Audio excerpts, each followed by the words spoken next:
If you can get these three things right, you'll be completely set up to successfully close your seed round, Series A, or whichever funding stage you're targeting this year. In this video, I'll be condensing down what our capital advisory team has learned from helping companies raise tens of billions across hundreds of successful funding rounds, from pre-seed all the way to Series C, IPO, and even M&A sell-off, into a three-part framework that I'd personally want to use if I was looking at raising capital right now. And the best part is that it doesn't even matter if you're a complete first-time founder, have some experience with startups, or you're a serial entrepreneur with multiple exits under your belt. You can use this blueprint. Look, the funding landscape has completely changed the last 2 years, and if you're still using an old playbook from a few years ago, you're gonna get crushed. Level 1, get fundable. Most founders are simply chasing capital, but don't realize they're completely unfundable. In fact, I'd say 80% of the 6 to 8 calls we get each day are unfundable. Before you even send a single pitch deck, you need to reverse engineer the investor's checklist, and you better believe they have one. Here's what fund managers and CIOs actually look for.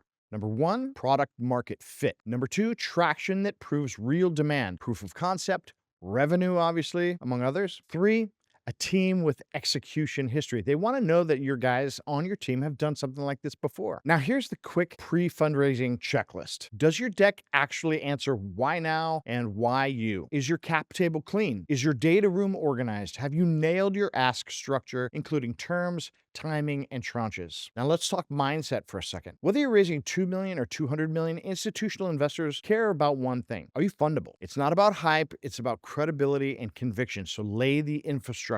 Build an investor-facing landing page. Lock your valuation logic with comps, revenue multiples, or IRR modeling, and prepare a 6 to 12-month capital allocation roadmap. Because capital doesn't chase ideas, it chases clarity, certainty, and ROI. Now, level 2, run the process. So now that you're fundable, it's time to get funded. Most founders treat fundraising like a one-off pitch instead of a structured process. Here's the reality. You need a funnel. Start with 100 to 150 targeted investors with mandates that actually match your deal. Don't just spray and pray. Your funnel should narrow down the following items: from 100 prospects to 20 intro calls to 5 serious conversations to 1 term sheet. Use those metrics. Now, what materials do you need? As I've said in many of my other videos, your pitch deck should be 10 to 12 slides, no fluff. And again, if you haven't seen my previous must-watch video on the ideal pitch deck templates that have raised billions of dollars in the last few years alone, you can check that and watch that here. And I'll also put a link in the description for you down below as well. Now, we also need a one-pager, great for intros and warm pass-alongs, and a clean, organized data room, so important. Now, here's your investor flow process. Intro call, follow up within 48 hours, send investor memo, grant data room access, re-engage at 7 and 14 days, move soft interest to hard commitments. And here's a pro tip: create competitive tension, stack interest, control your process, use structured updates, be transparent,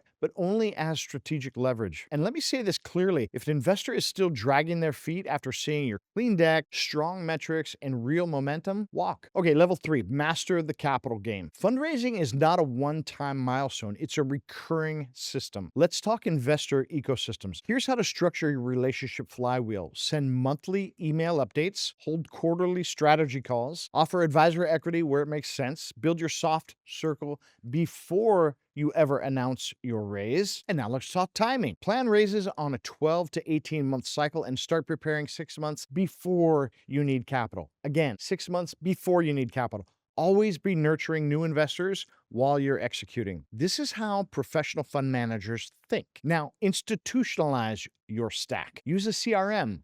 Track every investor touch point. Keep your data room updated at all times. Categorize your investor personas from PE to ultra high net worths to family offices, etc. And let me give you an example of why this is critical. On a recent $50 million luxury real estate development raise, we created a multi-tranche waterfall structure that saved the founder over $2.3 million in dilution alone. And that's what happens when you run the process like a fund manager with the right team in place and not like a founder. So in this video, I went over the 3 steps that you'll want to follow if you're just getting started raising capital. But this was a bit of a shorter, more high-level one. Now, if you want a more in-depth guide on everything I showed you here and more, click here to check out the next video. That video is basically a full course from A to Z on raising capital, from investor outreach to managing multiple term sheets to closing your round and setting up for what we call at my firm the what's next round. Because let's face it, there's always a what's next. If you're serious about this and don't want to leave any stone unturned for your raise, I will see you over there.